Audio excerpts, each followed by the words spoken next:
Bueno, la clase de hoy va a ser relativa a la ciencia de las catástrofes naturales, que con esto intentamos, en cierta forma, unir una cantidad de temas que hemos visto tanto en el curso de CT1 como en el curso de CT2, referente a procesos extraterrestres que pueden llevar a una catástrofe aquí en la Tierra. Voy a comenzar a compartir pantalla.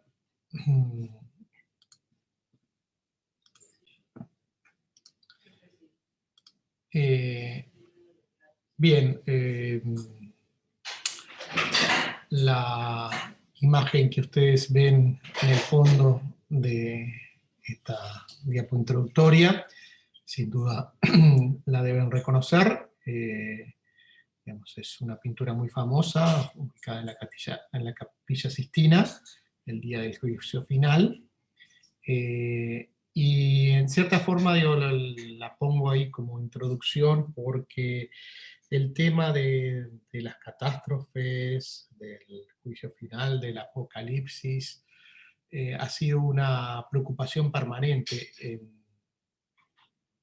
diríamos, casi todas las civilizaciones que han, que han habitado y que habitan nuestro planeta.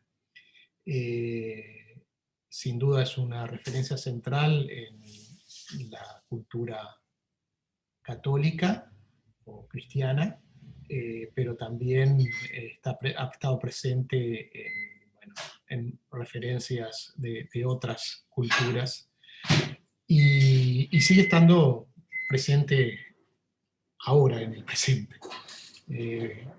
Para hacerse un poco una idea, esto es una tapa de la revista Newsweek, sin duda una revista muy reconocida, de gran divulgación o difusión a nivel mundial, en la cual, bueno, esta etapa del año 92 hacía referencia a Doomsday Science, la ciencia del día del juicio final, y en particular el tema de los impactos de asteroides. Un poco más recientemente, bueno, acá tenemos otra etapa de The Economist, encarando no solo los aspectos de riesgo, sino también los aspectos económicos que están involucrados a este tema. Otra etapa de la revista Time, no veo la fecha, pero creo que es un poco más reciente. No, esta también es del año 90 y algo, porque habla del impacto de un cometa contra Júpiter. Y llegando ahora a este año, tenemos esta etapa nuevamente de Economist, analizando la próxima catástrofe y cómo podamos sobrevivir a ella. Y en el fondo, o sea, en el frente una situación muy presente de las personas con máscaras, ya sea por protección contra transmisión de pandemias o por contagio de virus, o también por protección frente a eventos como una explosión nuclear u otros que están aquí mencionados en esta serie de cuadros, varios de ellos referidos a cuestiones asociadas a eventos astronómicos. Si uno analiza la historia de la vida en la Tierra, encuentra que han estado prevaleciendo dos hipótesis sobre cómo evoluciona la vida de la Tierra. Por una parte, la hipótesis gradualista, y por otra parte, la hipótesis catastrofista, en la cual, bueno, en la gradualista ha habido un incremento continuo del número de especies y de familias que habitan la Tierra, pero también de la complejidad del proceso, mientras que la hipótesis catastrofista lo que plantea es que esa evolución ha estado pautada por eventos catastróficos, y queda claro que, bueno, en realidad es un poco de las dos cosas, Y en la historia de la vida en la Tierra podemos marcar una serie de eventos catastróficos importantes que llamamos extinciones masivas, y entendemos por extinción masiva un incremento sustantivo en la tasa de extinción de varias familias con una distribución geográfica amplia durante un corto intervalo de tiempo geológico. Esta es la evolución del número de familias.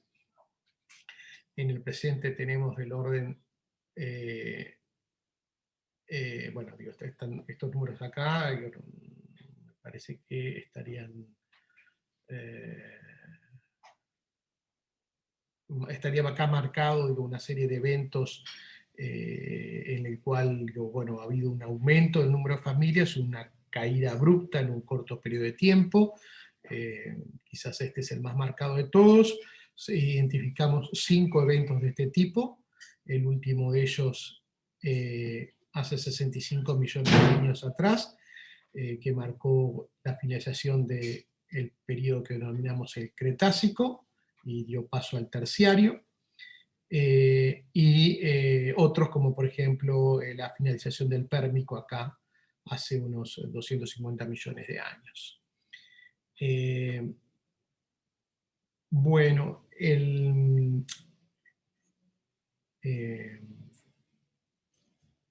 estos eventos están resumidos aquí, los 5 grandes extinciones masivas, como decíamos, la de 65 millones de años atrás, que sin duda ustedes la recordarán por el tema de la extinción de los dinosaurios, en el cual hubo una caída del 85%, una desaparición del 85% de las especies, pero como decíamos, quizás no fue la más importante en la historia de la Tierra. Tenemos una ocurrida hace 250 millones de años atrás, la extinción del Pérmico Triásico, que produjo la desaparición del 95% de las especies, o sea, 19 de cada 20 especies que habitaban la Tierra quedaron extinguidas en ese momento. Y estos son entonces las últimas 5 grandes extinciones en los 500 últimos millones de años. Podemos señalar que, por otra parte, digamos, el proceso de desaparición de especies es algo natural, y de hecho podemos destacar que el 99.9% de las especies que han habitado la Tierra ya están extintas. Bien, y estas catástrofes, estos eventos catastróficos, han dado oportunidades al desarrollo de otras especies, en particular, también ustedes lo saben, digamos, la extinción de los dinosaurios dio posibilidades al desarrollo de los mamíferos y la evolución hasta llegar al hombre. Este es otro gráfico que marca más o menos lo mismo. En este caso es más bien una tasa, un porcentaje de extinción por millón de años. Vemos acá que, bueno, la tasa en ese momento llegó, en el momento de la extinción del Pérmico Triásico, a un valor superior al 70%, o el 65, superior al 65%, y bueno, si en el presente la tasa es de unos 5 familias por siglo, o sea que estaría dando unas 5.000 familias por millón de años, con lo cual, de continuarse la tasa de extinción presente, podríamos llevar a la práctica desaparición de la vida aquí en el planeta, mucho mayor que lo ocurrido en cualquiera de las otras extinciones. Y por eso hablamos de que estamos transcurriendo una 6ª extinción, pero a diferencia de las 5 extinciones anteriores, que habían estado causadas por eventos externos, o quizás algún evento propio del desarrollo de la vida, pero no por una especie dominante que produzca la desaparición del resto, que es la causa que hoy en día manejamos como está promoviendo la 6ª extinción. O sea, el desarrollo de la humanidad es lo que hoy en día está produciendo esta 6ª extinción, y bueno, está también en nosotros poder actuar y frenar este proceso. Pero como decíamos, las otras 5 extinciones pensamos que tienen causas externas, y que todavía, digo, no conocemos la razón de la mayor parte de ellas. De hecho, de la única que tenemos una hipótesis fundada es la extinción de los dinosaurios, y de eso vamos a hablar ahora en un momento. Entonces, ¿qué ha cambiado en las predicciones sobre el fin del mundo, en esas visiones apocalípticas que decíamos que están presentes en muchas culturas, en particular en la cultura cristiana? Bueno, lo que ha cambiado en las últimas décadas es el desarrollo científico. La ciencia nos ha permitido conocer cuáles son las amenazas reales, reconocemos la vulnerabilidad de la Tierra y podemos tomar acciones para mitigar estos efectos. ¿Ah? Esta imagen que ustedes quizás también reconozcan es la imagen tomada por la sonda Voyager, alejándose más allá del planeta más distante de nuestro sistema solar, y este pequeño puntito que está acá, en esta especie de halo de luz, que es polvo, o luz solar dispersada por el polvo. Este puntito es la Tierra, lo que marca entonces la vulnerabilidad de nuestro planeta. Bueno, vamos a hacer algunas definiciones. En primera instancia, definir lo que es mortandad. Es un evento que produce gran número de muertes en un corto lapso de tiempo en un determinado grupo humano. Estas mortandades las podemos agrupar según su origen en fenómenos naturales de origen biológico, fenómenos naturales de origen geológico y fenómenos artificiales. Rápidamente vamos a ver algunos ejemplos de mortandades naturales de origen biológico. Tenemos las pandemias, como algunas de las más catastróficas, como por ejemplo la gripe española de principios del siglo XX, del año 1918, produjo la muerte del orden de 20 a 50 millones de personas, del orden de entre el 1 y el 3% de la población mundial. Tenemos otras comparables, como fue la peste negra del siglo XIV, que afectó principalmente a Europa, Asia y África del Norte, también del orden de 50 millones de personas, 30% de Europa murió en esa pandemia. Más recientemente el virus de HIV, que ya lleva causado del orden de 30 millones de muertes. Y como ustedes saben, digo, estamos transcurriendo otra pandemia, en este caso causada por otro virus. Por ejemplo, la peste negra fue causada por una bacteria. O sea, bacterias y virus han sido las causantes de las principales mortandades de origen biológico a nivel mundial. Este es otro gráfico que más o menos muestra lo mismo, de las diferentes pandemias y la cantidad de muertes que han producido cada una de ellas en los últimos 2000 años aproximadamente. A nivel de fenómenos geológicos tenemos los terremotos.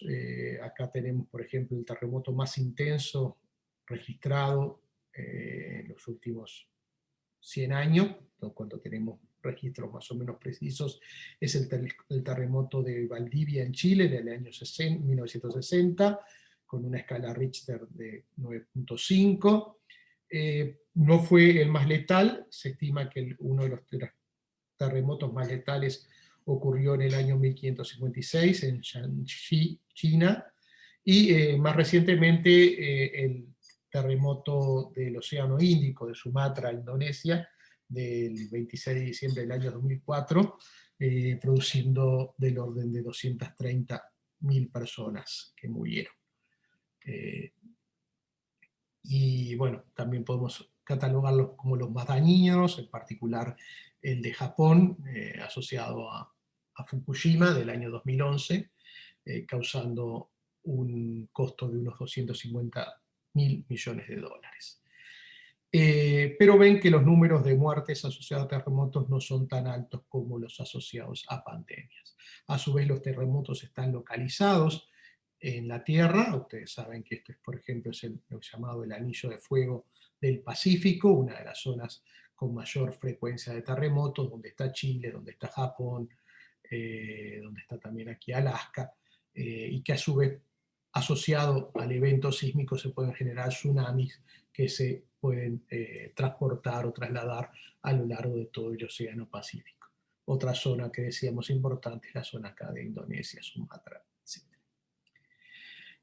También como otro evento geológico tenemos los volcanes, algunos de los más importantes, por ejemplo la expansión del Tambora en Indonesia de los 1815, o más recientemente de Pinatubo en Filipinas en el año 1991, en el cual el número de muertes está en los pocos miles, si bien la cantidad de personas afectadas puede ser bastante mayor y producir, por ejemplo, algunos daños económicos, por ejemplo, asociados a la introducción de una gran cantidad de polvo volcánico, de cenizas volcánicas en la estratosfera.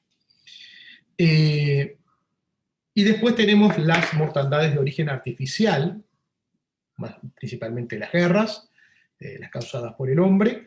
Aquí tenemos, por ejemplo, que la Segunda Guerra Mundial, de mitad del siglo pasado, produjo la muerte de aproximadamente 50 millones de personas. Tenemos otros eventos de guerras importantes, varios de ellos en la zona de Asia, por ejemplo, Mongolia y la rebelión de Taiping, con también varias decenas de millones de muertos, y la Primera Guerra Mundial. En total, en lo que consideramos la historia escrita, se estima que las muertes han causado, redondeando, unos 500 millones de muertes.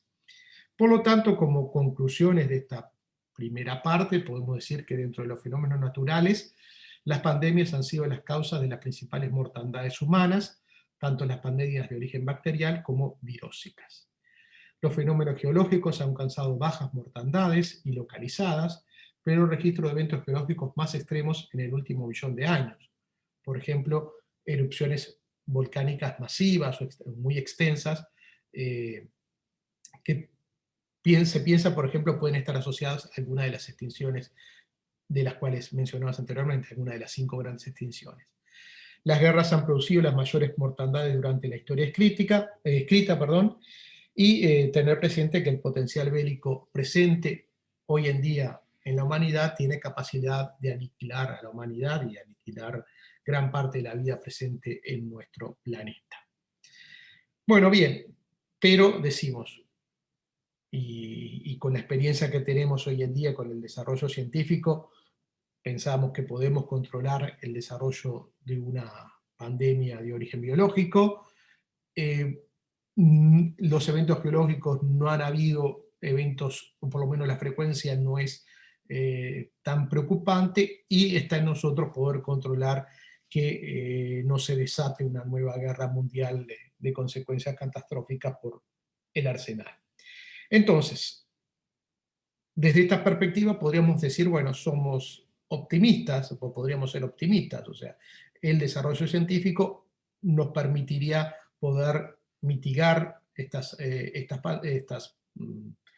mortandades, o estas potenciales mortandades, o el control político podría permitir controlar el desarrollo de una guerra.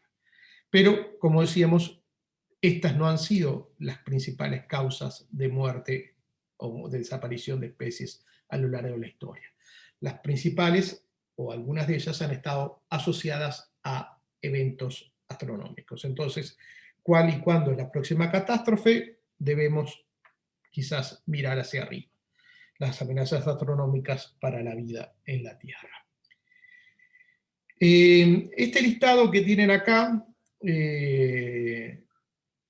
es el índice de un libro que tengo por completar, que se llama, bueno, La ciencia al fin del mundo, en el cual analiza todos estos eventos potencialmente catastróficos para la vida en la Tierra. Empezando por lo que llamamos amenazas terrestres, como megatsunamis, megaterremotos, megaerupciones, la Tierra helada, el efecto invernadero, la variación del campo magnético terrestre. Amenazas planetarias, como los impactos de cometas y asteroides, la presencia de planetas extraviados, la actividad solar, la evolución del Sol. Amenazas galácticas, pasajes de estrellas cercanas, la heliosfera, pasaje del Sol por el brazo de la galaxia, rayos cósmicos, supernovas, ráfagas de rayos gamma, agujeros negros a la deriva, amenazas extragalácticas, colisión de la Vía Láctea con Andrómeda, amenazas universales, el destino final del universo. Bueno, si a alguno le interesa meterse en estos temas, le puedo compartir parte de los capítulos o los capítulos que ya están escritos y que en algún momento intentaré redondear para publicarlo. Pero en esta presentación me voy a concentrar en algunos de los que están acá. Comparto.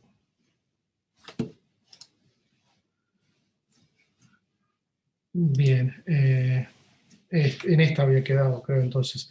Lo que decía era que tenemos dos tipos de amenazas, las amenazas que podemos considerar aleatorias, que son aquellas asociadas a un evento que tiene una cierta probabilidad de ocurrencia en una escala de tiempo, y las amenazas deterministas, que son aquellas que seguramente vayan a ocurrir en un rango de tiempo en el futuro. Las aleatorias, por ejemplo, puede ser el impacto de un asteroide, la llegada de una eyección de masa coronal, la explosión de una supernova. La determinista, por ejemplo, puede ser la evolución del Sol como gigante roja, o el destino final del universo. Sabemos que las amenazas deterministas ocurrirán sí o sí, generalmente tenemos una estimación del tiempo a futuro en que el evento ocurrirá, mientras que las amenazas aleatorias sabemos que el evento ocurre con cierta frecuencia, pero no podemos predecir exactamente cuándo. Entonces vamos a hablar o definir lo que entendemos como cuasi certezas para este tipo de amenazas aleatorias, ya que vamos a considerar que un evento con una frecuencia de ocurrencia promedio de un evento cada X número de años, donde X es el periodo del evento, este tipo de eventos siguen una estadística de un proceso de Poisson. Un proceso de Poisson tiene las siguientes propiedades. La probabilidad de 0 eventos en un tiempo t está dada por e a la menos lambda t, donde lambda es igual a 1 sobre x, o sea, 1 sobre el periodo de evento.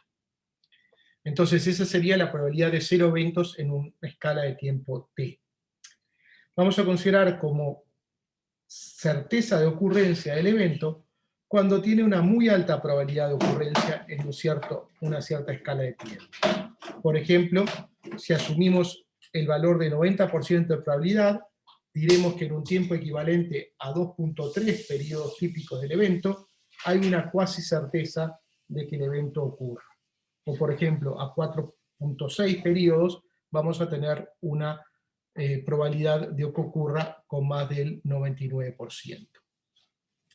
Así que entonces, si bien estos eventos son de tipo aleatorio, en escalas de algunas pocas veces, el periodo o la frecuencia típica del evento vamos a tener una casi certeza de que ocurra. Bueno, entonces vamos a empezar con las amenazas planetarias. Y dentro de ellas destacamos el tema de los impactos de asteroides y cometas. En algunos casos, como en este, acompaño la presentación con referencias, por ejemplo, a un libro ya desde que tiene más de 50 años, más de 70 años, que es de Chesley Bonestell, que hablaba sobre el fin del mundo, y bueno, que justamente hacía referencia a este tipo de impactos. Los impactos de asteroides o cometas los vemos claramente registrados en la superficie de los objetos de nuestro sistema solar, en particular de la Luna y también de nuestra Tierra. Esto ya ustedes lo han visto en el curso de CTE 1 y estuvieron contando cráteres. Este es un cráter, el cráter meteórico de Barringer, ocurrido no hace tanto tiempo, hace unos casi 50.000 años, con un diámetro de 1,2 kilómetros de extensión. Tenemos cráteres de mayor tamaño, como el cráter de Manicouagan en Canadá, o el cráter doble Clearwater también en Canadá, de hace 200 y pico de millones de años, como decíamos, de tamaño ya de decenas de kilómetros o más de 100 kilómetros. O sea, tenemos una gran cantidad de cráteres. Acá tenemos un mapa de la distribución de cráteres. Tenemos hoy en día del orden de 200 cráteres confirmados en la superficie de la Tierra, mayoritariamente ubicados en el hemisferio norte, y eso es principalmente debido al desarrollo científico de las comunidades en el continente norteamericano o en Europa, que investigan más estos temas, pocos en el hemisferio sur, pocos en América del Sur o en África. Y también hasta tenemos algunos en el fondo oceánico, que sabemos que deberían ser mucho mayor cantidad porque 75% de la superficie de la Tierra está cubierto por agua. Acá tenemos otro mapa, digamos, de la distribución de cráteres con su tamaño, como decíamos, algunos de proporciones considerables, de más de 100 kilómetros de diámetro, de más de 200 kilómetros de diámetro en algunos casos. Un evento del cual también ustedes habrán oído hablar, es, asociado a impactos, es el evento de Tunguska, ocurrido en el año 1908 en la Siberia rusa, que produjo una devastación de bosques, de la floresta, a lo largo de varios miles de kilómetros cuadrados. Esta es una imagen del año 1908 con todos los árboles apuntando en una cierta dirección. Esta es una imagen más actual, todavía hay una cantidad de árboles caídos en esa zona. En el caso de Tunguska, lo que pensamos que ocurrió no fue un impacto en la superficie, sino una explosión o la generación de una intensa onda de choque en la atmósfera terrestre que al llegar a la superficie de la Tierra produjo la caída, la devastación de gran cantidad de árboles, y a su vez también inyectó polvo en la atmósfera, produciendo que, y luego, digamos, ese polvo fue trasladado por los vientos estratosféricos hacia Europa y otras partes del continente, del hemisferio norte, produciendo que en los días posteriores hubiera una luminosidad del cielo bastante intensa aún en el cielo nocturno. Un evento más reciente, no aquí en la Tierra, sino en Júpiter, fue el impacto del cometa Shoemaker-Levy 9, o más bien del tren de cometas, porque fue un cometa que se fragmentó, y a lo largo de varios días de mayo de 1994 hubo una secuencia de impactos que produjeron en la atmósfera de Júpiter manchas, como las que ustedes ven ahí, esas manchas oscuras de un tamaño superior al tamaño de la Tierra, producto de la perturbación que generó el cometa o la serie de núcleos cometarios en Júpiter. Aquí vemos las manchas estas. Bueno, como decíamos, una de las hipótesis que tenemos sobre la extinción de los dinosaurios ocurrida 65 millones de años atrás fue la extinción del KT, del Cretácico terciario, la extinción de los dinosaurios, que este límite, digamos, del KT divide la era de los dinosaurios de la era de los mamíferos. Allá por el año 1980, Walter Álvarez, estudiando el límite KT, en particular en una zona que tuve oportunidad de visitar el año pasado, que es la zona de Gubbio, y ahí encontró que la capa límite entre el K y el T, entre el Cretácico y el terciario, tenía una alta concentración de iridio, de un elemento bastante poco frecuente aquí en la superficie de la Tierra, porque es un elemento pesado que cae hacia el interior, y entonces la superficie terrestre está con concentraciones bajas de iridio, pero esa capa tenía una alta concentración. Bueno, los asteroides y los cometas tienen concentraciones superiores, y lo que se piensa es que, bueno, esa alta concentración de iridio estaba asociada al depósito de material proveniente de un asteroide producto de un impacto. Bueno, años después se encuentra en la península de Yucatán, esta es la península de Yucatán, en exploraciones buscando petróleo, en estudios geofísicos buscando petróleo, se encuentra un cráter debajo de la Tierra, un cráter de cerca de 200 kilómetros de diámetro, y con una datación que se hizo se encontró que este cráter tenía unos 65 millones de años atrás, o sea, que correspondía justamente a la época de la extinción de los dinosaurios, y se piensa que este fue el causante de la misma. En definitiva, lo que quiero plantear con esto es que los asteroides que se aproximan a la Tierra pueden tener consecuencias catastróficas para el desarrollo de la vida, y por eso nos debemos preocupar y analizarlos, buscarlos, caracterizarlos. Una de las cosas es descubrirlos y tener una idea de cuántos asteroides puede haber con estas características.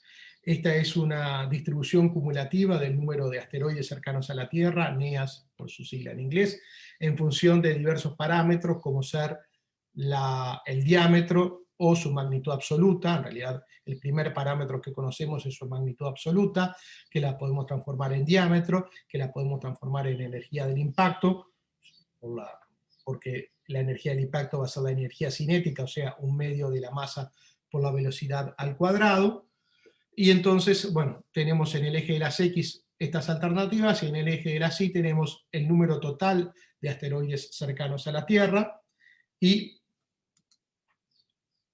otra alternativa para el eje de las Y es transformar este número en intervalo entre impactos, o sea, considerar una cierta probabilidad de impacto de un objeto, y eso nos va a dar una tasa de impacto.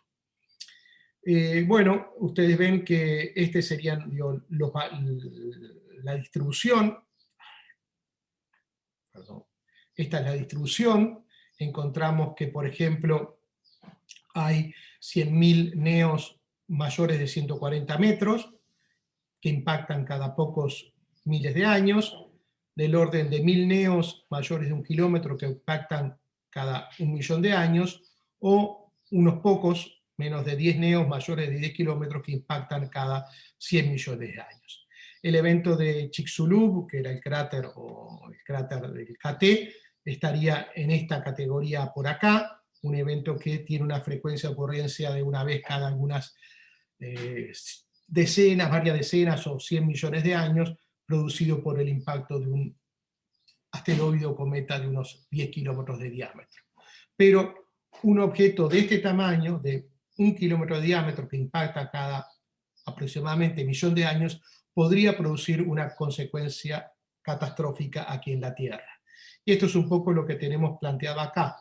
También, nuevamente, el tamaño del impactor contra el intervalo de tiempo, ahora en este caso tamaño creciente, y tenemos, por ejemplo, un evento del tipo de Tunguska, que podría producir una explosión en la atmósfera o un pequeño cráter, tiene una energía de unas 10 megatones de TNT, como comparación, la bomba de Hiroshima era de 14 kilotNT, y la mayor bomba nuclear explotada por el hombre en la bomba ZARD por parte de los soviéticos en el año 1961, de 80 megatones de TNT. O sea que Tunguska fue comparable a la mayor explosión nuclear que haya producido el hombre.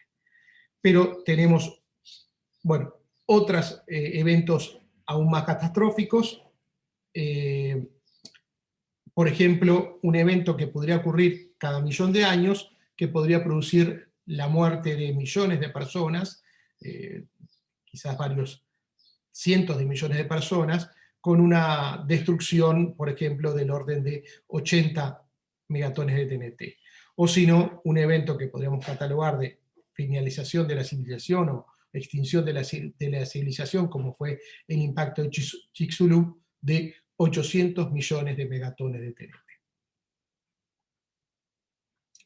Bueno, también podemos hacer una comparación de los riesgos que significan diferentes eventos accidentales. Por ejemplo, el riesgo promedio de muerte en partes por millón, asociado, por ejemplo, a accidentes de auto, es de los más altos, 300 como promedio en Estados Unidos y en Canadá. perdón, accidentes no automotores. Accidentes automotores son 160, y tenemos, por ejemplo, que a nivel de accidentes de avión es del orden de una muerte por millón por año, y si nosotros consideramos un evento catastrófico como el impacto de un asteroide a escala global, con la cantidad de muertes que podía producir, bueno, esa probabilidad o ese riesgo es del orden de 0,5 muertes por millón o sea, por millón de habitantes, y el riesgo por año.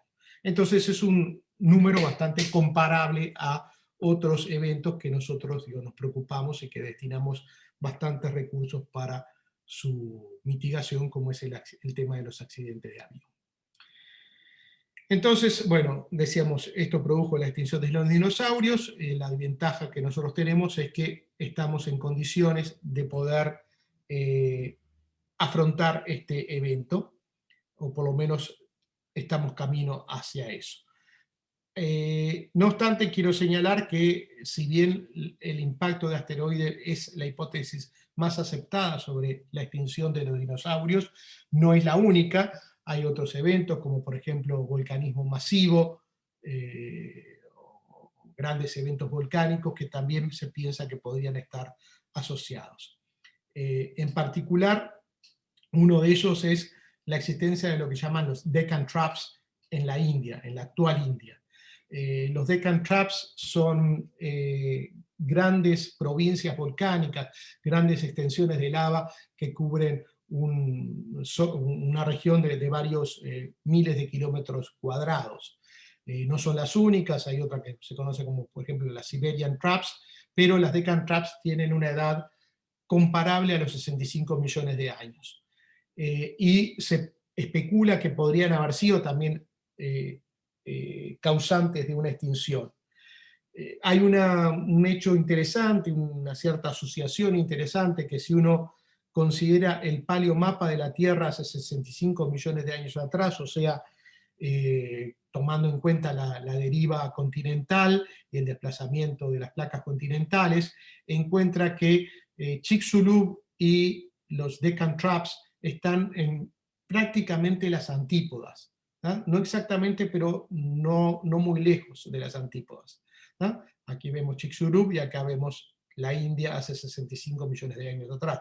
Luego la India, ustedes saben que se movió hacia esta zona y hoy en día está colisionando con la placa asiática. Entonces, una de las especulaciones es que, por ejemplo, un mega impacto como lo que fue Chicxulub produjo un enfocamiento de las ondas sísmicas en las antípodas, produciendo posteriormente los grandes erupciones volcánicas que generaron los Deccan Traps. Bueno, decíamos que la diferencia que tenemos con los dinosaurios, o la ventaja que tenemos con respecto a los dinosaurios, es que reconocemos este evento y estamos en condiciones de poder pensar en alternativas para mitigar, en particular para poder desviar, producir una deflexión, un desvío del asteroide en rumbo de impacto. Y se están manejando diferentes alternativas, las explosiones nucleares, la ablación nuclear, o alternativas como el impactor cinético, un remolcador, un tractor gravitacional.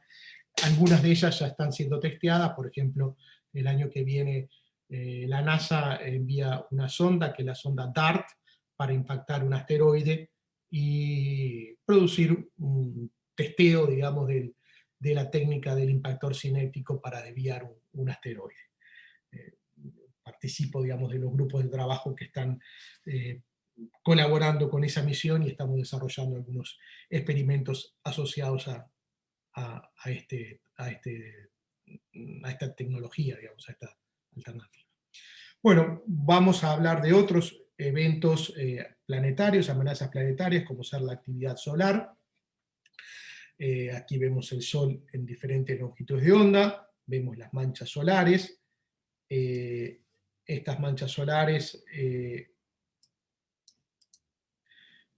ustedes ya las analizaron, digo, estuvimos conversando, creo que más en el curso de ST1 estuvieron viendo algo, es una de las manifestaciones de la actividad solar.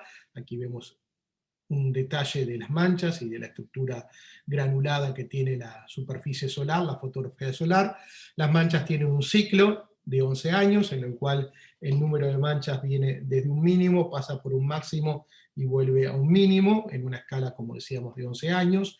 La cantidad de manchas en los diferentes ciclos varía, y también la región de formación de las manchas comienzan en el mínimo a altas latitudes solares y luego van convergiendo hacia el ecuador solar. Ustedes ven aquí que han habido periodos de menor cantidad de manchas y otros de mayor cantidad de manchas, y uno de los periodos más reconocidos es el conocido como mínimo de Maunder. Acá tenemos nuevamente un gráfico del número de manchas solares, y ven que sobre la segunda mitad del siglo XVII el número de manchas decreció notablemente, prácticamente no hubo picos de gran cantidad de manchas, y en esa época, en esa segunda mitad del siglo XVII, los veranos en el hemisferio norte fueron muy fríos, hubo lo que llamamos una pequeña era glacial. Acá tenemos una pintura de principio del siglo, o no, sí, principio del siglo XVII, avanzado el siglo, no, principio del siglo XVII, de un verano en Holanda muy frío. Bueno, este es un ciclo de la actividad solar, en el cual ustedes ven claramente el aumento del número de regiones activas en la superficie del Sol, el ciclo de 11 años. Tenemos diferentes manifestaciones de la actividad solar, no solo las manchas, también tenemos filamentos, agujeros coronares o estas erupciones llamadas prominencias y protuberancias. Acá tenemos una combinación de imágenes en la cual tenemos una protuberancia y asociado con una protuberancia una eyección de masas coronales, que es la que vemos aquí. Aquí vemos nuevamente la producción de una protuberancia y la generación de una eyección de masa coronal. Aquí la vemos con un coronógrafo y cómo se va, esta burbuja de plasma se va inyectando en el espacio interplanetario, y si estamos en la dirección de esa burbuja, ese plasma va a llegar al cabo de unos ciertos días hacia nosotros.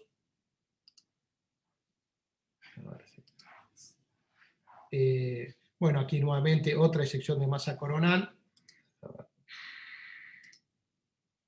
Y aquí vemos nuevamente otra eyección de masa coronal, una protuberancia y una generación de una eyección de masa coronal. De hecho, ahí tenemos dos seguidas.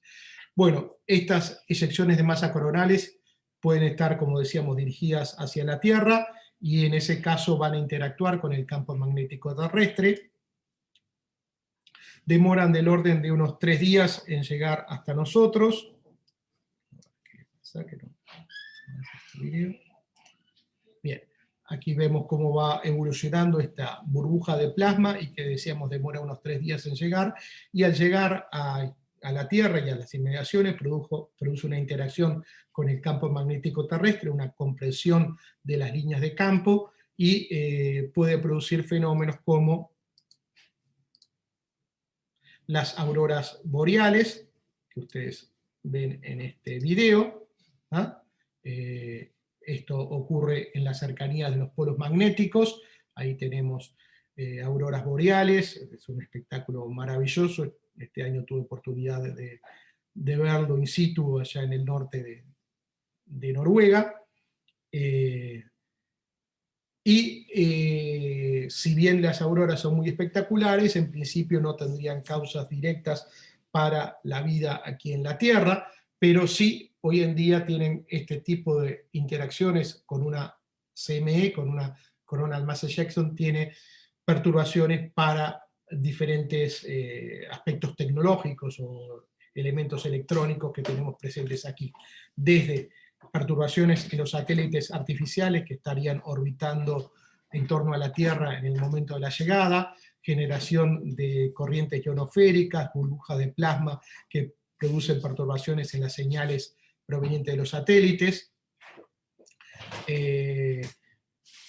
alta radiación en pasajeros que estén volando en ese momento, perturbaciones en las telecomunicaciones por el rebote ionosférico y la generación, como decíamos anteriormente, de corrientes ionosféricas, hasta la generación de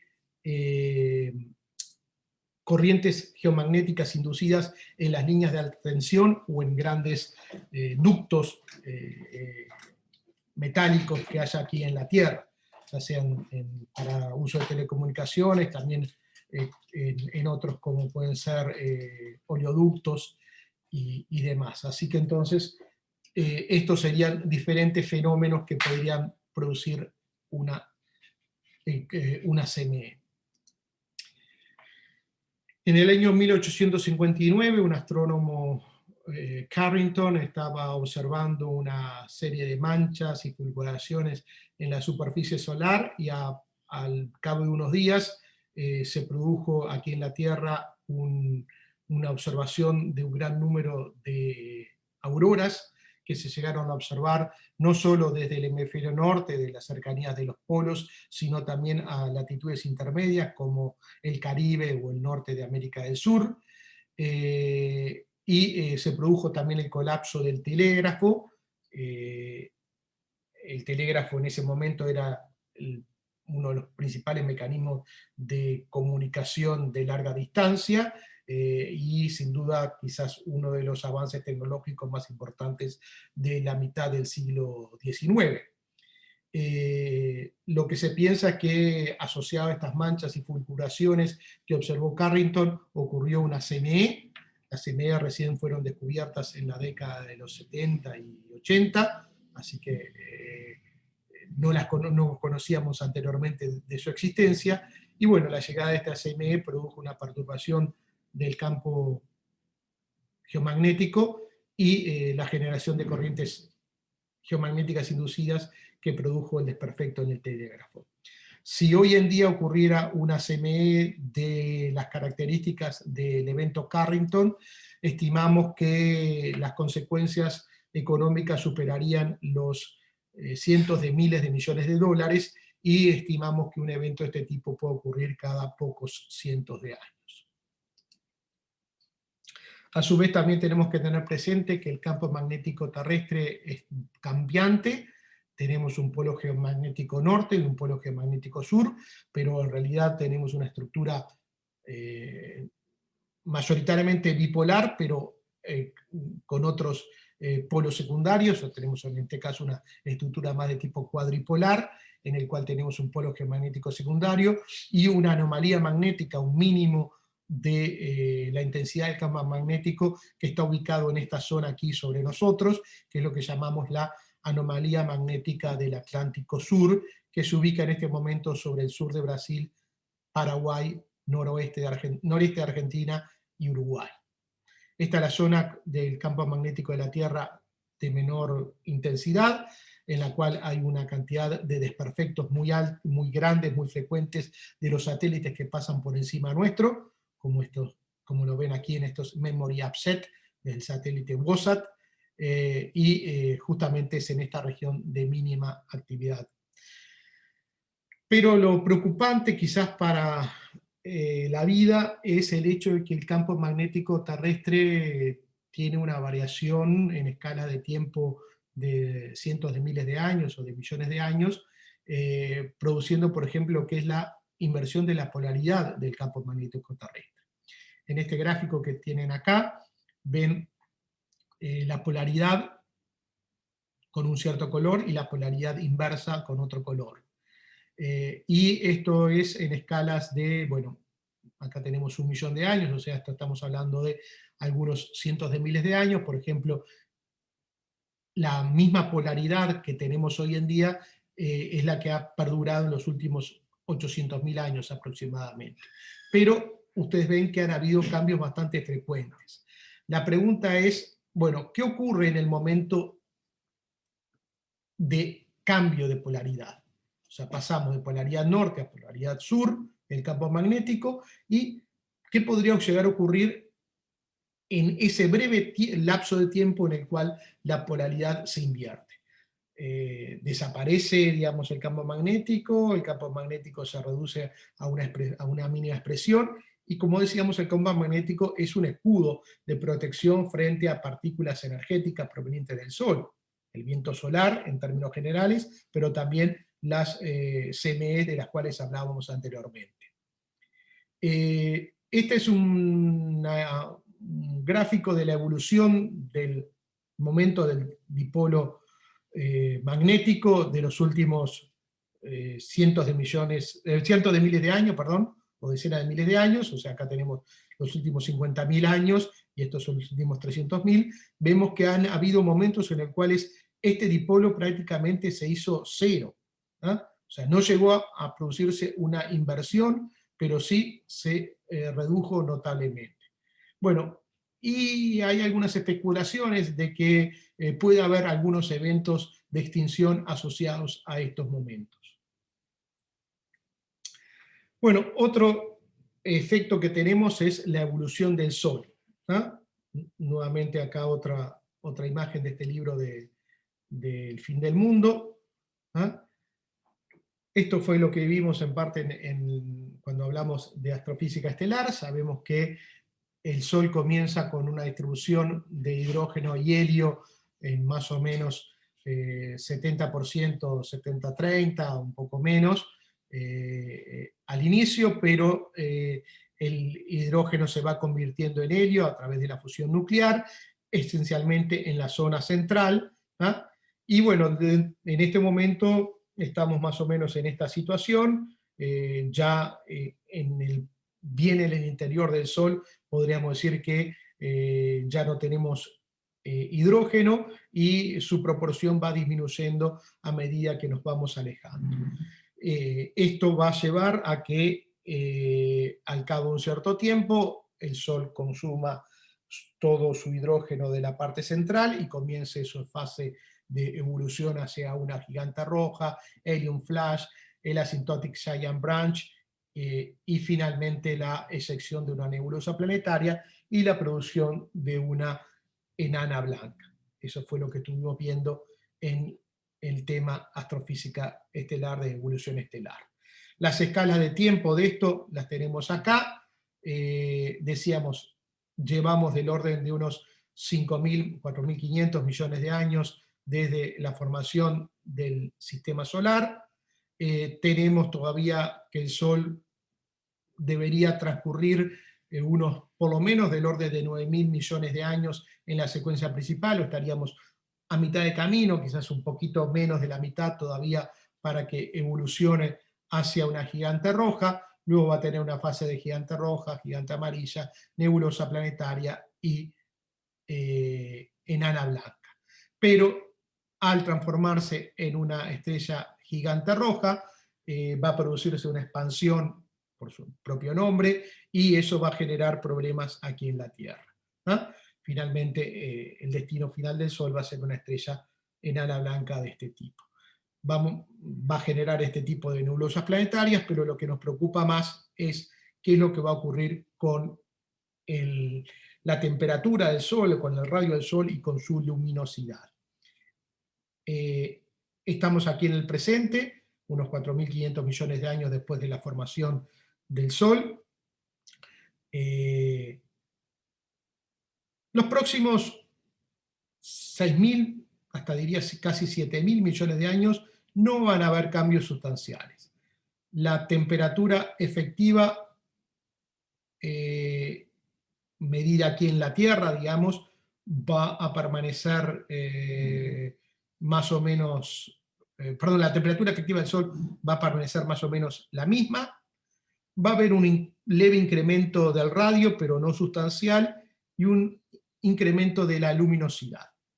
Pero lo preocupante va a ser cuando lleguemos a esto, que va a ocurrir más o menos dentro de unos 7.400 millones de años, en el cual la luminosidad va a crecer notablemente, el radio va a crecer notablemente, y la temperatura aquí en la Tierra va a aumentar notablemente. O sea, en los próximos 7.000 millones de años, la temperatura va a estar dentro de temperaturas aceptables, digamos, podríamos decir, por lo menos los valores extremos van a ser menores a 100 grados Celsius, pero luego va a tener un aumento importante y que hace que la vida en la Tierra sea totalmente inviable. Dentro de unos 5.000 millones de años, las temperaturas medias en la Tierra serán superiores a las máximas temperaturas en el presente y alcanzarán unos más de 100 grados Celsius a unos 7.400 millones de años en el futuro. El Sol, como estrella gigante, se tragará a la Tierra y su pérdida total tendrá lugar dentro de 7.600 millones de años. Bueno, vamos a hablar ahora algo de amenazas galácticas. En primera instancia...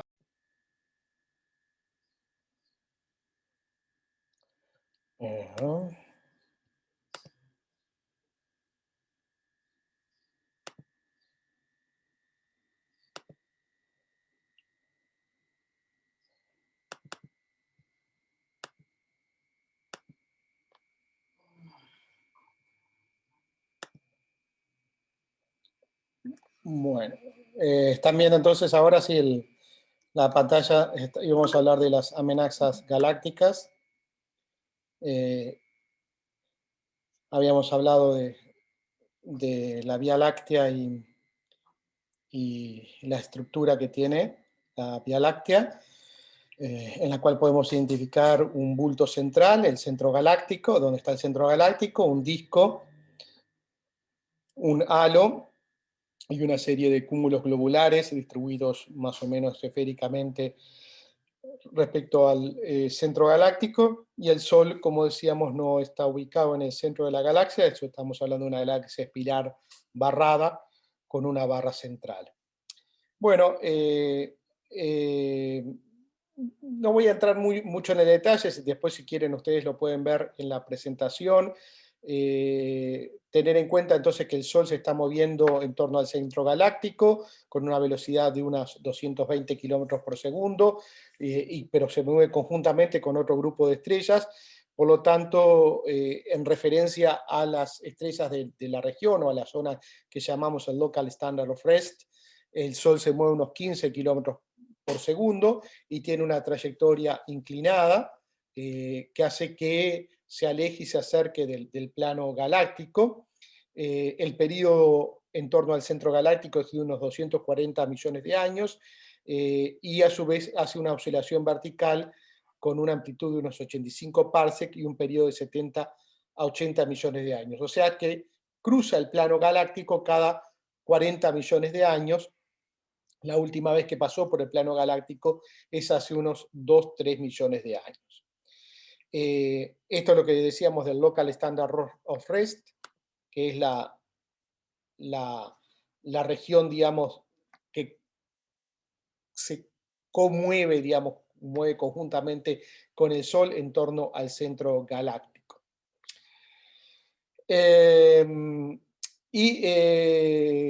Por tanto, digamos, vamos a tener pasajes de estrellas cercanas, digo, porque nos estamos moviendo con respecto a estas estrellas.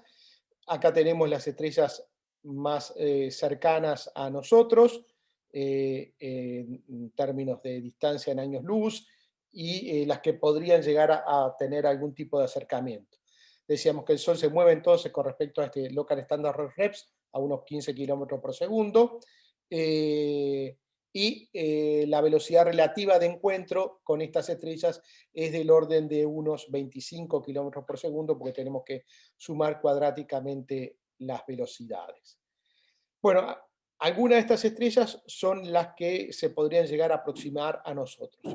Aquí tenemos la ubicación de estas estrellas más cercanas.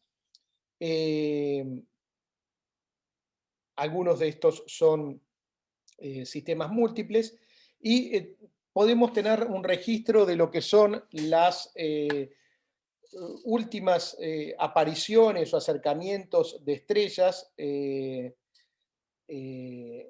y algunos de las aproximaciones futuras. se estima que la tasa de encuentros de todos los tipos estelares, entre todas las estrellas de todos los tipos estelares, dentro de los 5 parsecs de distancia al Sol, es del orden de unos 545 cada millón de años, y dentro de 2 parsecs cada unos 90 millones de años. ¿Qué es lo que produce este pasaje de estrellas cercanas? O sea, obviamente no estamos hablando de una colisión del Sol, sino lo que produce, quizás, digamos, se haya mencionado en parte en el curso de ST1, no sé si Julio lo habló, pero sin duda es uno de, de sus temas favoritos. El pasaje de estrellas cercanas puede producir una perturbación de los cometas distantes. Esa perturbación es proporcional a la masa de la estrella perturbadora y a la distancia mínima y a su velocidad relativa, pero puede producir un efecto en la nube de Oort. Ese efecto puede ser el quitar, digamos, remover un número importante de cometas de la nube de Oort, que parte van a ser eyectados del sistema solar, pero otra parte va a dirigirse hacia el interior del sistema solar. Y los veremos como cometas nuevos, pero los podremos llegar a ver como un aumento importante del flujo de cometas, ¿tá? Lo que llamamos una lluvia de cometas, una lluvia cometaria.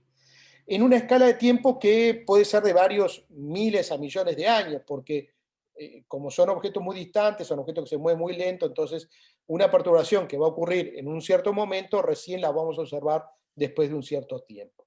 Entonces, esta lluvia de cometas podría llegar a producir un aumento en la tasa de impactos de cometas contra la Tierra.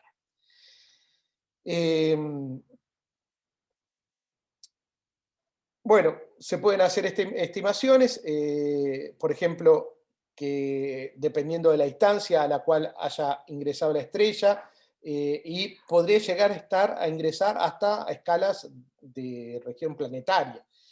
Si bien ese evento es bastante poco frecuente, pero ahí la perturbación podría ser muy grande de todo, ya en ese caso, hasta también de los planetas del sistema solar. Pero eso tiene una probabilidad bastante baja. Entonces, el pasaje de estrellas cercanas puede producir este tipo de lluvias cometarias o lluvia de eventos, y se ha pensado que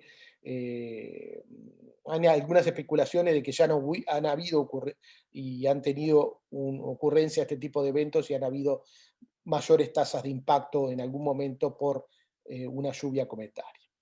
Otra situación podría ser el pasaje de planetas errantes. Hay planetas que escapan de sus sistemas planetarios por encuentros con otros objetos masivos y son muy difíciles de detectar. Una forma de detectar sería por el efecto de lentificación gravitacional que puede producir en un objeto más distante, en una estrella, por ejemplo. Por imagen directa es difícil detectarlo porque un planeta del tamaño de Júpiter, cuya superficie fuera un espejo, o sea, albedo 1, sería detectable por el satélite Gaia si se ubica a menos de 1000 unidades astronómicas, o sea, a una distancia relativamente cercana, ya cuando está bastante cerca de nosotros. Entonces, por ejemplo, tenemos, quizás ustedes recuerden, hace unos años atrás y más recientemente, hace 2 años atrás, hubo los primeros objetos interestelares que fueron detectados aquí en nuestro sistema solar, objetos interestelares macroscópicos, o sea, de tamaños de por lo menos algunos metros. Uno de ellos fue Oumuamua, en este pasaje que hizo de este objeto interestelar. Y bueno, podríamos especular de que pudieran haber objetos más grandes. Si el número de planetas errantes es comparable al número de estrellas en nuestra galaxia, la probabilidad de una aproximación cercana a menos de 100 unidades astronómicas es muy baja, aún en escala de gigaños. Pero podría ser que el número de planetas errantes sea mayor que el número de estrellas, porque, bueno, en el proceso de formación planetaria se podrían escapar varios. Otro hecho a considerar, otro aspecto a considerar es lo que llamamos la burbuja local. Hablamos en el curso del medio interestelar y En este caso estamos hablando de la interacción entre el viento estelar y el viento solar. El viento solar, que emite el Sol en todas direcciones, se encuentra con el viento interestelar. En la región donde prevalece el viento solar tenemos la heliosfera. En la región de impacto tenemos lo que llamamos el arco de choque o el bow shock. Y aquí tenemos el viento estelar que prevalece sobre el viento solar. La heliosfera actúa como protección frente a rayos cósmicos galácticos, a rayos cósmicos de alta energía, impidiendo que estos lleguen a la región más interior del sistema solar. Pero esta heliosfera cambia su tamaño dependiendo de dos cosas. Uno, de la actividad solar, y otro es de la intensidad del viento estelar. El medio interestelar no es homogéneo, tenemos una densidad promedio, pero tenemos regiones de mayor densidad, lo estuvimos comentando, y el tamaño de esta heliosfera está asociado, como decíamos, a la intensidad o al viento solar y a la densidad del medio interestelar. Actualmente el radio de la heliosfera se ubica en unos 100 unidades astronómicas, pero puede haber estado más comprimido o más extendido. Hay variaciones entonces debido a la densidad del medio interestelar y hay momentos en los cuales el Sol ha incursionado en regiones de mayor o menor densidad, con lo cual hace que la heliosfera se contraiga o se extienda más. Y por tanto, la cantidad de rayos cósmicos que llegan aquí a nuestras inmediaciones sea mayor o menor. Hoy en día, nosotros nos encontramos aquí.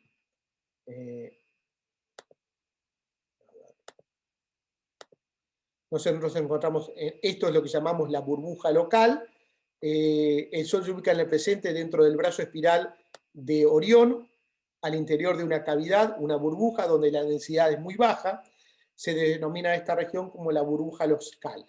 La densidad de la burbuja local es menor a 1/10 de la densidad promedio de la galaxia. Y tiene una forma tipo reloj de arena. Esto sería una visión desde arriba y de costado, y esta sería un poco la forma de la burbuja local. Se cree que la burbuja local es el resultado de explosiones supernovas ocurridas hace algunos millones de años, que dejaron una cavidad de gas ionizado caliente y empujaron la mayor parte del material, y junto con ese quedó un campo magnético congelado, formando una cáscara de gas frío y neutro y polvo. El gas al interior de la burbuja está muy caliente, lo que produce una emisión en rayos X. Es de esperar que el Sol vaya saliendo de esta burbuja local. De hecho, estamos pensando que ya está saliendo del interior de la burbuja local. En los últimos años, en los últimos miles de años, o decenas de miles de años, comenzó a encontrar material un poco más denso. Y dentro de 4.000 años el Sol saldrá de lo que llamamos el Local Interstellar Cloud, que es una zona un poquito más densa, y ingresará en una zona menos densa. Entonces, esto ha ido produciendo variaciones en la heliosfera, y es de esperar que la heliosfera sufrirá una contracción significativa en los próximos miles de años, alcanzando distancias comparables a los planetas exteriores, lo que aumentará el flujo de partículas como neutrones, rayos cósmicos y polvo interestelar. Entonces, esto es el flujo de rayos cósmicos, la energía, la distribución de energía. Estamos hablando de este tipo de rayos cósmicos galácticos y extragalácticos que podrían llegar a alcanzar aquí a la Tierra con mayor frecuencia si se produce este cambio en el medio interestelar que está transitando el Sol. Bueno, el Sol se mueve en torno al centro galáctico, pero también va incursionando en brazos espirales y a su vez también va desplazándose con respecto al plano galáctico. Vamos a tener ingreso a brazos espirales que pueden los brazos espirales, el problema que tienen es que son regiones de formación estelar, con la presencia de muchas estrellas masivas, muy energéticas, como estrellas de tipo OB, y eso entonces podía producir, por ejemplo, la presencia de estrellas supernovas cercanas a nosotros. Pero también puede producir este movimiento del Sol, se va aproximando y alejando del plano galáctico, y eso podría producir mareas galácticas que podrían perturbar la nube de Oort y generar también algún tipo de lluvia de cometas. No voy a entrar en el detalle de esto, digamos, si quieren pueden desarrollarlo más, tanto en la presentación como en alguno de los textos. Otra de las cosas que puede llegar a ocurrir es la presencia de agujeros negros a la deriva.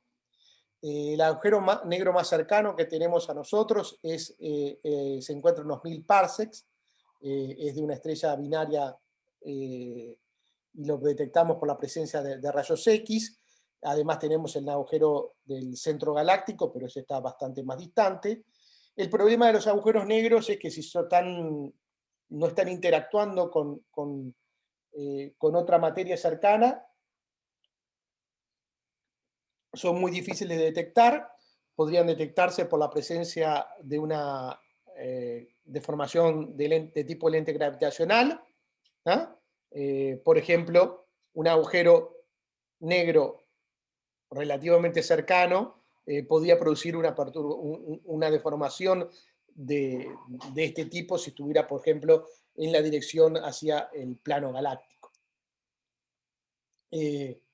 Pero no obstante, bueno, dada la frecuencia de agujeros negros galácticos, es de esperar que no sea un problema la aproximación, porque sería muy poco frecuente. Tenemos también el tema de las supernovas cercanas y destellos de rayos gamma. Recuerden que, bueno, una estrella masiva puede evolucionar hacia una supernova, también un sistema binario puede evolucionar hacia una supernova, y posteriormente formar una estrella de neutrones, un agujero negro. Los agujeros negros presentan estos discos de acreción que generan chorros de materia bipolares. Aquí tenemos, por ejemplo, la explosión de la supernova del año 1987 en la nebulosa de Magallanes. Estas son algunas de las supernovas cercanas más recientes. Por ejemplo, tenemos la supernova del año 1054, la del año 1606, la supernova de Galileo del año 1604. Se estima que una supernova en un radio de unos 100 parsecs explota cada 500.000 años, y hay una supernova en la galaxia cada 20 a 150 años. Una estrella candidata a explotar como una supernova reciente, digamos, fue Geminga, que explotó hace unos 300.000 años atrás y a una distancia relativamente cerca de unos 150 parsecs. Podría haber causado algún tipo de problemas aquí en la Tierra. Ahora después vamos a ver cuáles son los problemas que causa una supernova. Y tan preocupante como la supernova son las hipernovas, que son estrellas más masivas, como Eta Carina, de 100 masas solares, ya que el efecto es de mucha mayor intensidad. Una hipernova puede producir lo que conocemos como un gamma ray burst, un estallido de rayos gamma, justamente por los discos de acreción y los flujos bipolares que mencionábamos anteriormente. Una explosión de supernova, bueno, aquí no tengo el video, lo vamos a saltear. El video terminaba con esta imagen. Ahí tendríamos el momento de la formación de la supernova y la llegada de un intenso flujo de partículas energéticas, de neutrinos, de rayos cósmicos, que afectaría el hemisferio expuesto. Dependiendo de la duración del evento, podría llegar a afectar también el resto de la Tierra.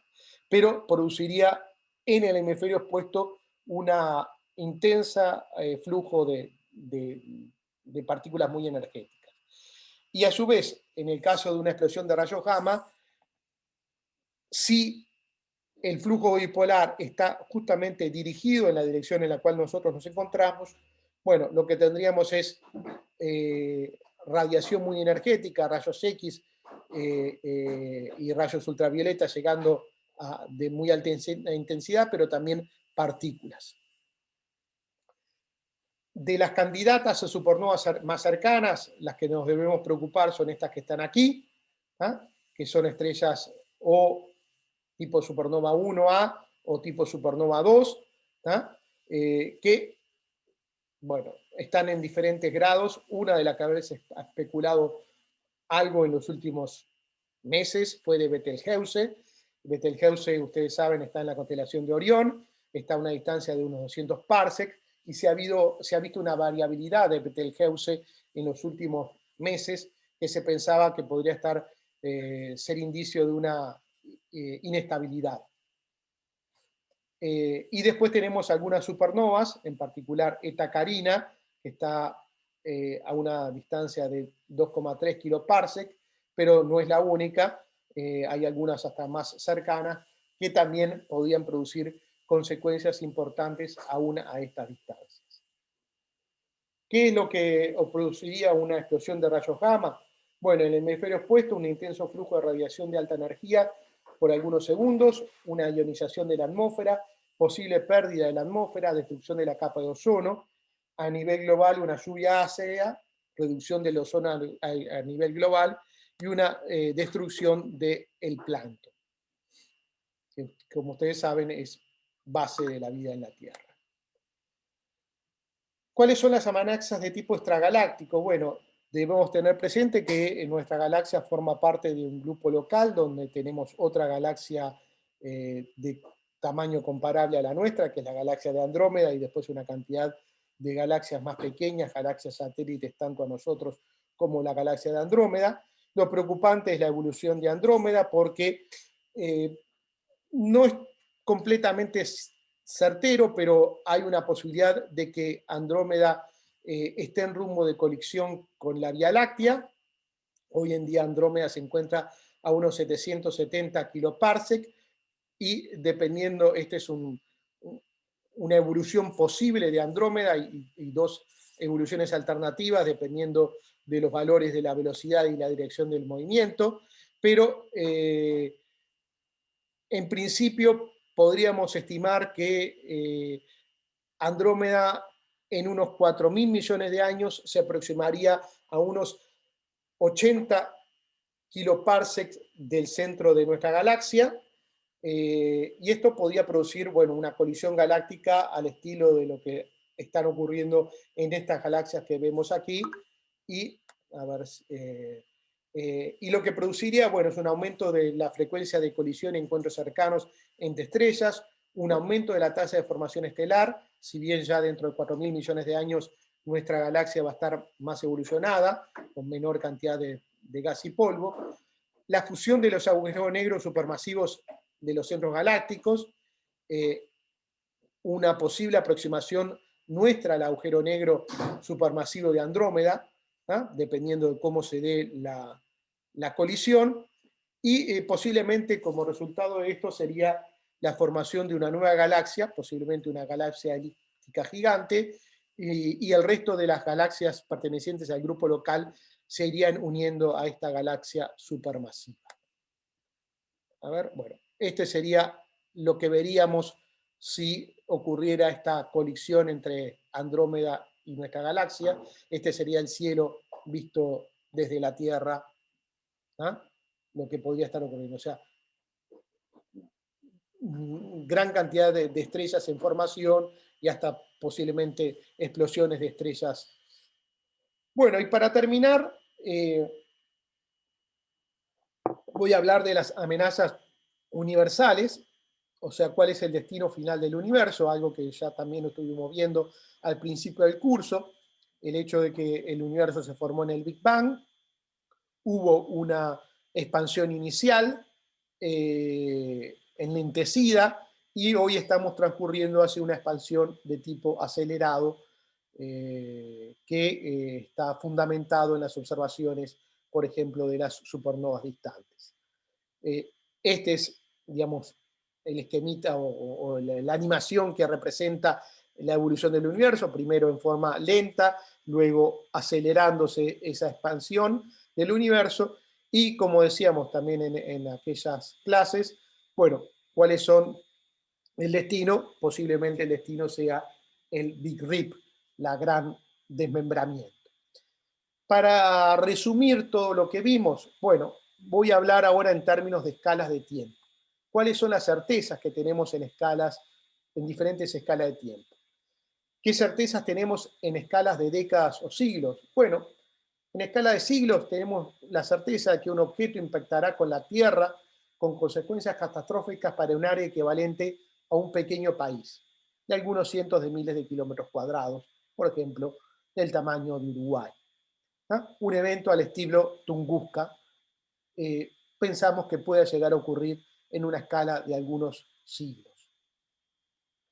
Eso obviamente no va a producir una extinción, sino una afectación de una región de nuestro planeta.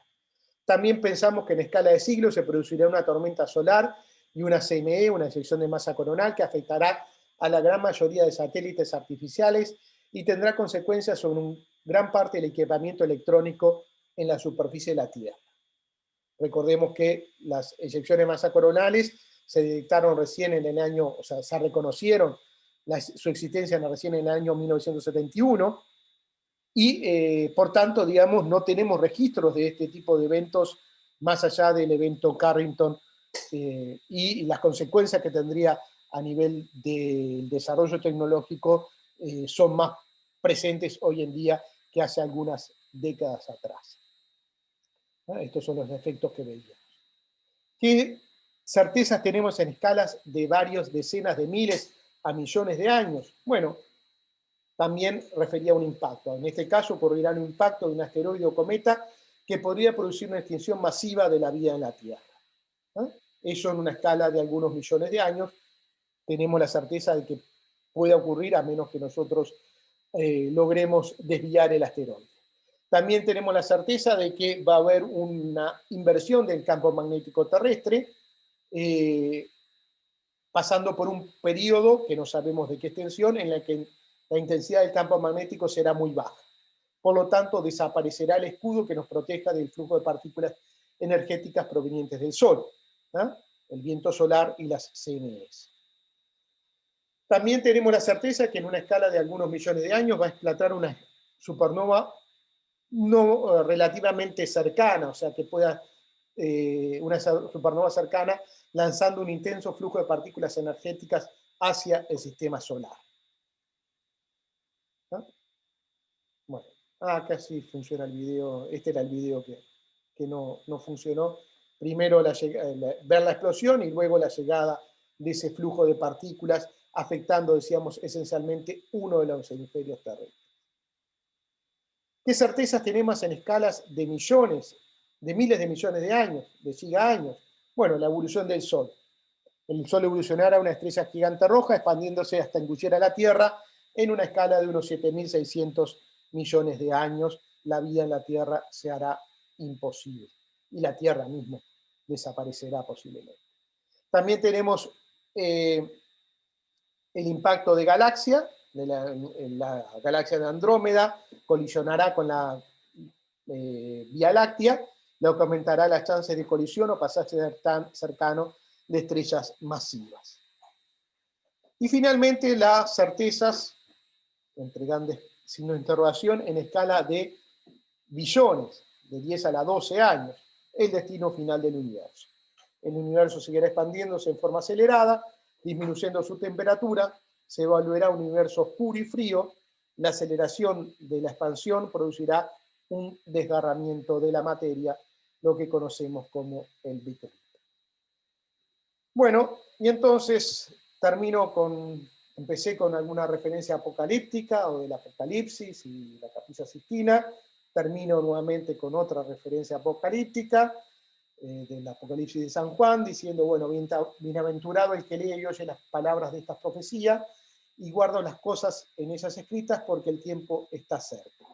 Bueno, como ven, no es correcto decir que el tiempo esté cerca, pero sí es a tomar en cuenta desde una perspectiva temporal de mediano y largo plazo, o en escala humana de muy largo plazo.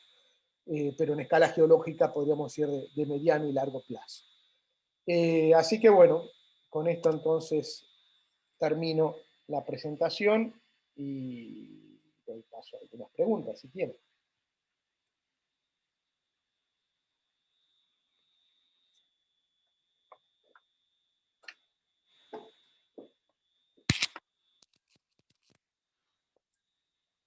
¿Me escuchan? ¿Hay alguna pregunta?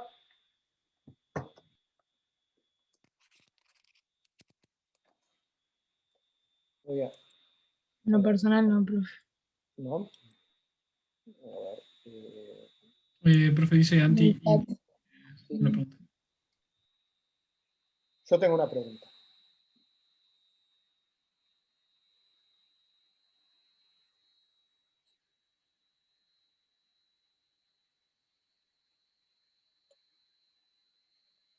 Cuando un impacto, ¿qué pasa con la temperatura? Bueno, digo, no entré en el detalle, digamos, porque supondrán que cada una de estas cosas daría para una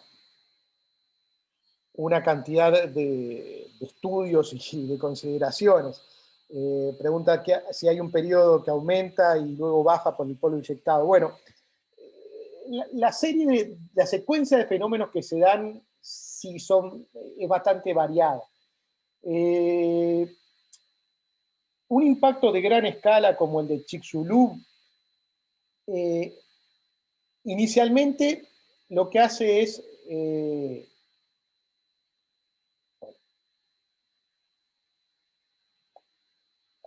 primero afecta a la atmósfera, produciendo vientos de proporciones gigantescas, digamos, porque estamos desplazando el aire atmosférico al ingresar esta masa de grandes proporciones a muy alta velocidad. En el momento del impacto se va a desprender una gran cantidad de material terrestre a muy alta temperatura que va a viajar a escalas planetarias y es material que luego va a caer a muy alta temperatura y entonces va a producir incendios a escala global o por lo menos hemisférica. O sea que al principio sí vamos a tener un aumento de la temperatura, producto, por ejemplo, de estos incendios y de esta gran cantidad de material a muy alta temperatura inyectado en la atmósfera. Después ese polvo va a permanecer en la atmósfera y en particular desplazado por los vientos estratosféricos se va a distribuir a nivel de todo el planeta y eso va a producir que la radiación solar no llegue a la superficie y entonces ahí sí producimos un descenso de temperatura, lo que llamamos un efecto de tipo invierno nuclear. Y quizás esa sea la peor consecuencia, porque eso lo que va a producir es que la vida sustentada en la radiación solar, todos los procesos, digamos, de las plantas, de la fotosíntesis, etcétera, van a estar afectados y van a morir, digamos, las plantas, y con las plantas, al ser la base de la vida en la Tierra, ahí van a ser afectadas el resto de las especies. Así que, bueno, sí tenemos un aumento inicial de temperatura y un proceso prolongado de descenso de temperatura que puede durar décadas o más tiempo aún.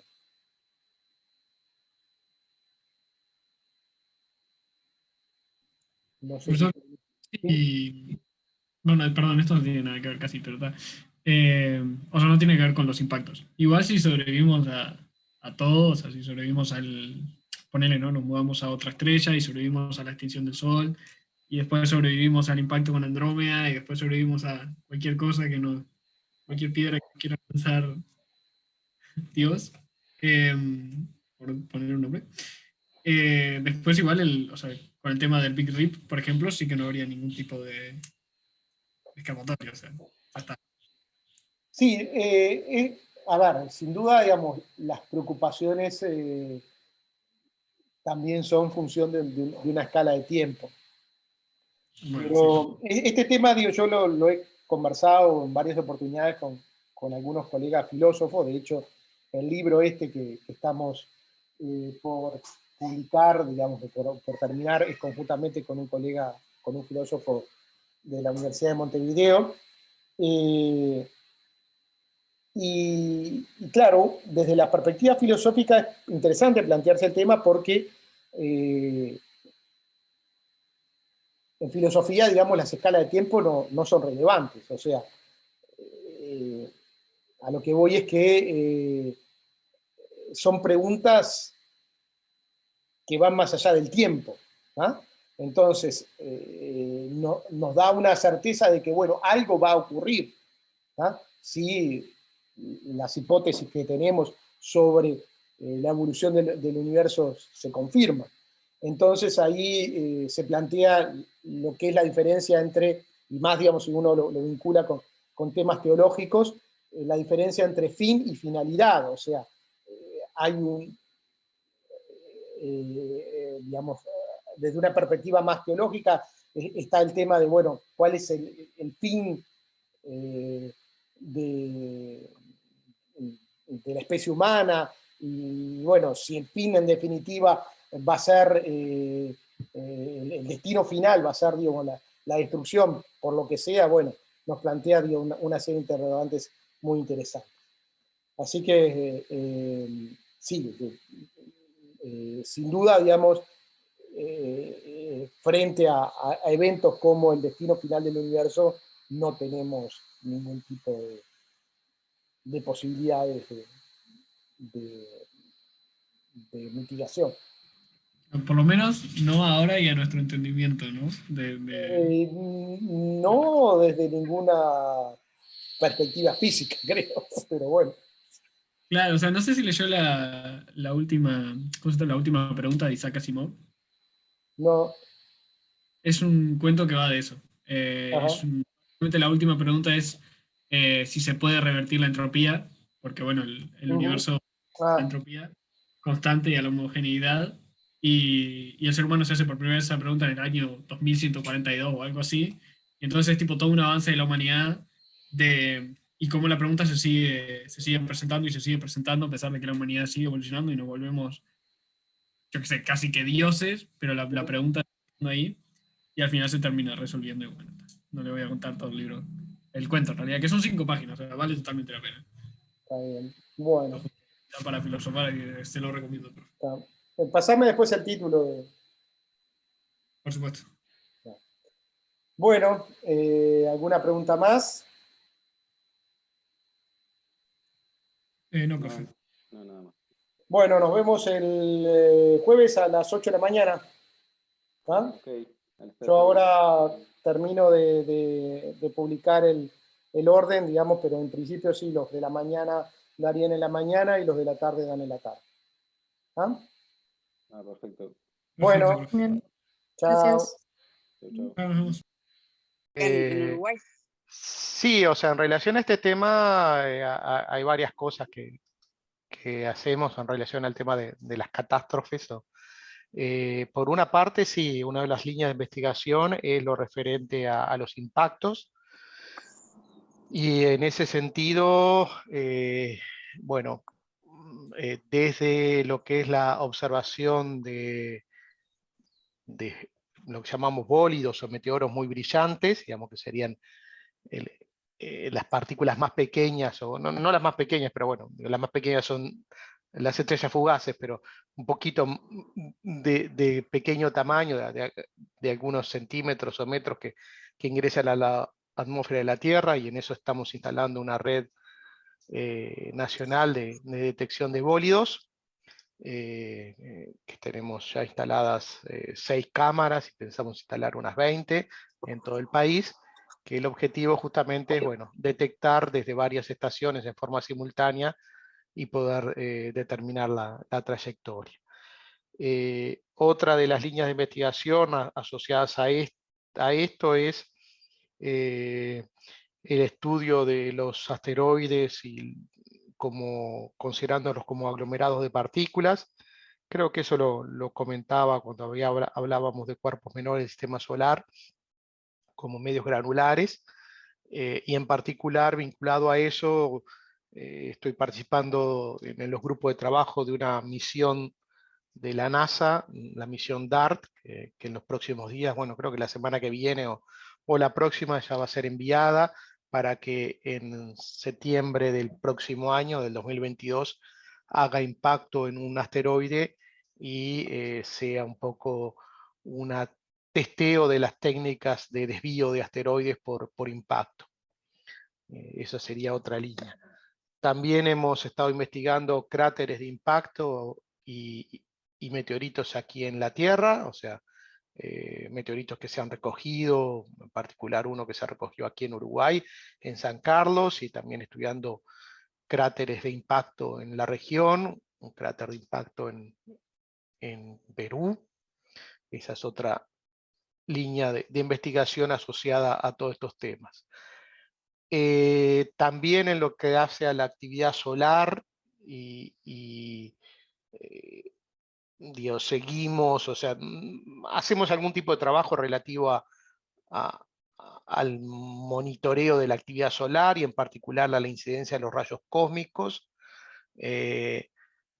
Hemos estado estudiando, por ejemplo, con imágenes del telescopio espacial, el flujo de rayos cósmicos y cómo está correlacionado con la actividad solar y en cierta forma cómo el campo magnético de la Tierra puede protegernos de la incidencia de partículas muy energéticas. Y después, digamos, en sí, en relación al tema en global, a globalidad, bueno, hace unos años atrás hicimos un taller y tuvimos un proyecto con la participación de colegas de otras disciplinas, paleontólogos, geólogos, y también hasta filósofos y teólogos, sobre el tema de las catástrofes y la vista o la visión que pueden tener diferentes culturas. Y de hecho, bueno, de eso hay un libro en proceso de terminarse en algún momento, que justamente lleva más o menos este título, digamos, La ciencia de las catástrofes.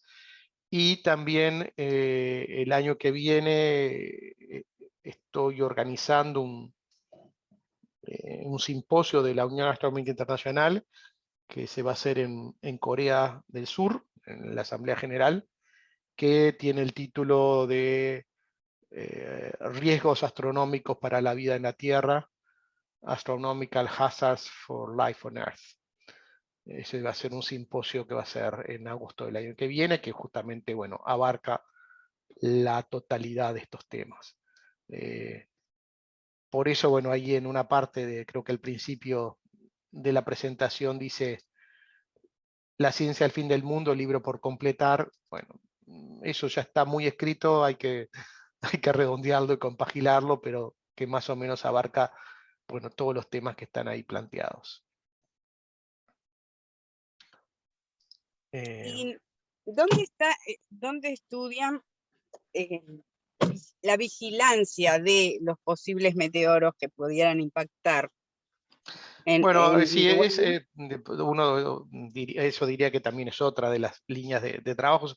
En algún momento nosotros tuvimos instalado en el Observatorio de los Molinos un telescopio dedicado a la búsqueda y al seguimiento de asteroides, especialmente los asteroides cercanos a la Tierra. Digo, ese telescopio existe, pero ya no se está utilizando con esos fines, o por lo menos digo,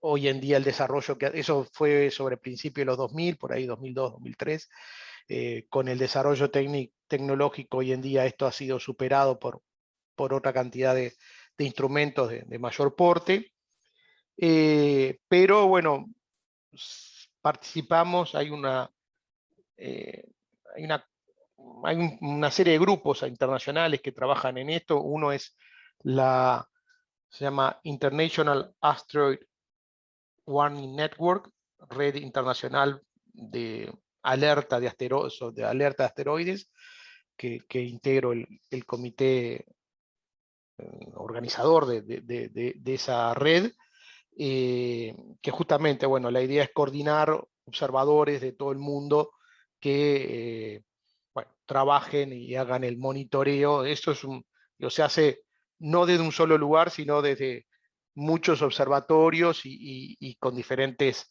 grados de colaboración, algunos más dedicados a la búsqueda, otros más dedicados al seguimiento, a la caracterización de estos objetos. Y también existe una serie de reuniones que se realizan generalmente cada 2 años, que se llama la Planetary Defense Conference, Conferencia de Defensa Planetaria, en la cual se hacen bueno, presentaciones sobre el peligro que significan los asteroides, cómo desviarlos, cómo prevenir las consecuencias, y también se hace un ejercicio bastante interesante, que es una especie de simulacro de la aproximación de un asteroide, las diferentes etapas que uno debe seguir para afrontar un poco ese problema. La próxima reunión de esta se va a hacer en el 2020. Se hizo una virtual este año. Si quieren, búsquenla, porque aparecen ahí los ejercicios virtuales. Eso se llama PDC, Planetary Defense Conference. Y la próxima se va a hacer en 2023 en las Naciones Unidas, porque varias de estas actividades están, bueno, promovidas o patrocinadas por Naciones Unidas, por la Oficina de las Naciones Unidas para el Uso Pacífico del Espacio Exterior, el Committee for Outer Space Peaceful Use, algo así. Así que bueno, sí, es una de las líneas de trabajo, en muchas líneas, como ven, que en mi caso, digo, lo desarrollo bastante. Pero en particular, digamos, como esto es bastante interdisciplinario, digamos, es con colaboración con colegas de otras disciplinas.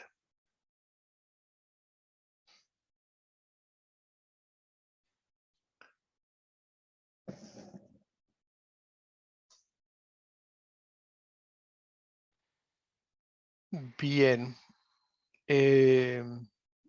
No sé si tenía Daniela o Inés alguna pregunta.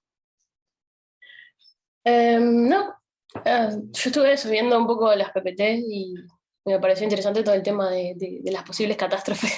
Uh-huh. Y nada, me imagino que ya después cuando vea las clases me quedará un poco más claro, pero me parece súper interesante y nada, que millones de años podemos estar todos extintos. Sí, ahí es un tema que hay que pensar, digo, no en escalas humanas, ni en escalas hasta planetarias, digamos, o sea, de escala de tamaño nuestro, sino más bien hay que pensarlo en términos de grandes escalas de tiempo y también espaciales, digamos. O sea, muchos de estos fenómenos pueden afectar un sistema planetario completo, o pueden afectar, bueno, no sé, una galaxia, y después, digamos, las escalas de tiempo sin duda son escalas muy largas, pero bueno, creo que un poco uno de los grandes pasos que ha dado la humanidad en los últimos siglos, en particular en el último siglo, es poder pensarse en esas grandes escalas de tiempo. Saber que los procesos son muy largos y que, bueno, pueden ocurrir una cantidad de cosas a lo largo de esos tiempos.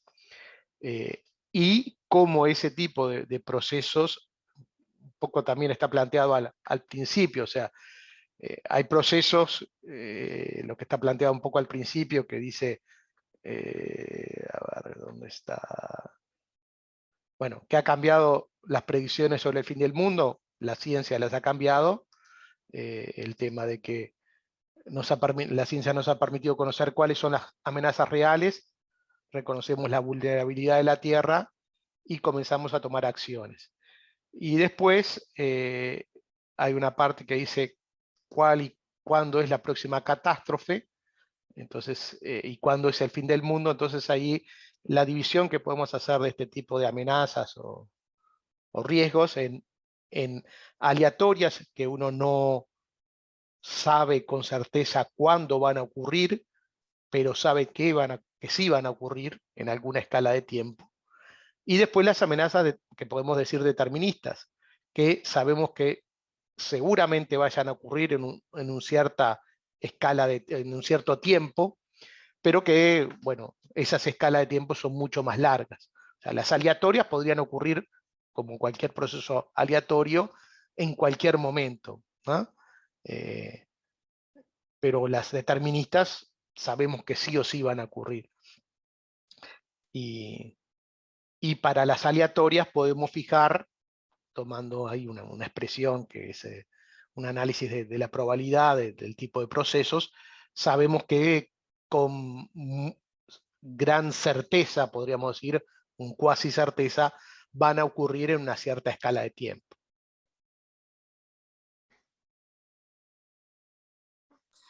Buenazo. Gracias. Bien.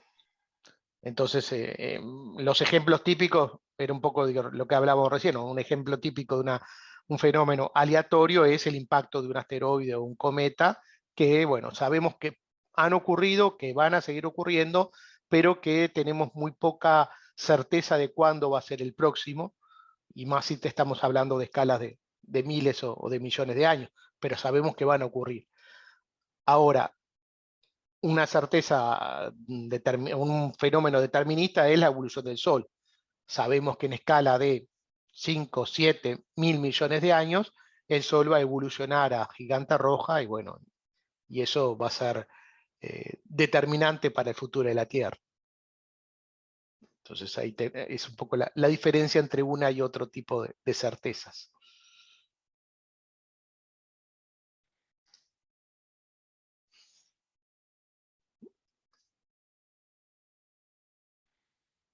Bien. Yo todavía no vi la clase, entonces pero después la voy a ver, porque está interesante aparte el tema. Pero Bueno, bueno, cuando pueda la voy a mirar. está. No, si quieren, digo, capaz que el viernes podemos dejar algún espacio. Creo que el viernes tienen la última clase de consulta.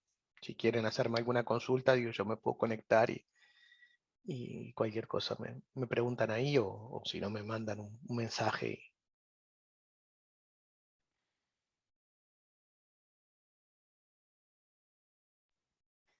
Ahí va. Bien. Ahora, ¿quién se...? Ah, se unió Nahuel. Bueno, profe, muchas gracias. Yo me retiro Bueno, por acá y cualquier dale. consulta me conecto el viernes. Bueno, perfecto. Muchas gracias. Bien. Nahuel, estábamos viendo que no sé si me escuchás.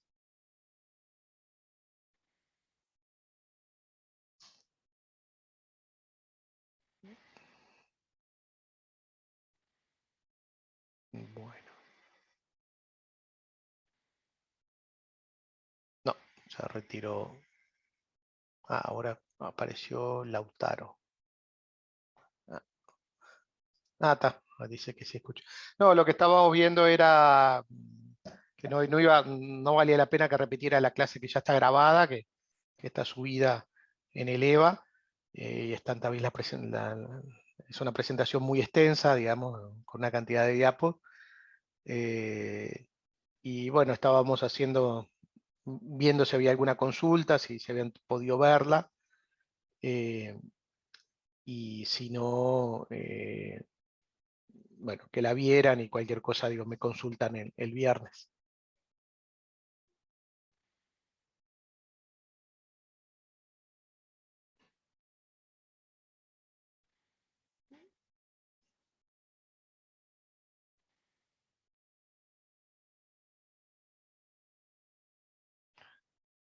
Bueno, entonces no sé si no hay más consultas, dejamos por acá. Yo, bueno, grabé esta parte, digamos, que habían habido algunas dudas y también la comparto, digamos, la pongo en el, eh, en el drive ahí. Y cualquier cosa, digo, no sé, nos vemos el viernes. Bien, bien, Bien. Tancredi, gracias. Perfecto, Bueno, muchas gracias. bueno, dale. Gracias. Chao. Chau. Chao. Nos vemos.